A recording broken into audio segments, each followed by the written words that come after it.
سورۃ النساء میں ہے وَإِذَا حَضَرَ الْقِسْمَةَ أُولُو الْقُرْبَى، مرحوم کا مال جب تقسیم ہو رہا ہو وارثوں میں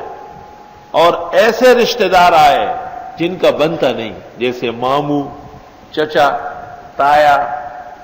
خالہ، پھوپھی، اپنی اولاد کے ہوتے ہوئے ان کو کچھ نہیں ملتا، والیتامى اور یتیم لوگ آ گئے، والمساکین اور مسکین، تو فارزقوہم منہ، ان کو بھی کچھ کھلا دو، تھوڑا سا لے کے کھلا دو، خیر ہے، تقسیم نہیں ہے لیکن یہ انسانیت و مروت ہے۔ یہ لوگ جمع ہو گئے اس امید پر کہ شاید ہم کو ہی ملے، تو ایک ایک بوتل پلاؤ، ایک ایک آئس کریم کھلاؤ، اور کہیں نہیں ملے تو مولوی صبا صاحب کا آئس کریم دنیا کا سستا ترین آئس کریم وہ کھلاؤ، وہ ادھر کنڈ زویا اور سخ بویا نہ سخ اور کہیں کہنا نہ ملیان صاحبان نشی اور بولے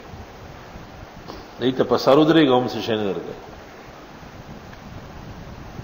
سورۃ النساء آیت نمبر 8۔ آیت سمجھ گئے کہ آیت کا تقاضا یہ ہے کہ جب تم اصل وارثوں میں مرحوم کا مال بانٹنے بیٹھ گئے اور وہ رشتہ دار یتیم مسکین آئے جن کا نہیں بنتا، تو ویسے ان کو تھوڑا تھوڑا چند نوالے دے دو۔ ایک مسئلہ ہے نا کہ ایک شخص مر گیا اور اس کی تبرکات رہ گئی ہے، مثلا ایک ٹوپی ہے، ایک پگڑی ہے، ایسی ایک ایک چیز ہے، اور رشتہ دار بہت سارے ہیں تو اس کو کیا پھاڑ کے دیں گے؟ تو اس آیت کے ذیل میں بعض مفسرین نے لکھا ہے کہ جس کے پاس اس نے رکھوایا ہے بس وہی حق بھی، وہی حقدار ہے، اس میں تقسیم کی ضرورت نہیں ہے۔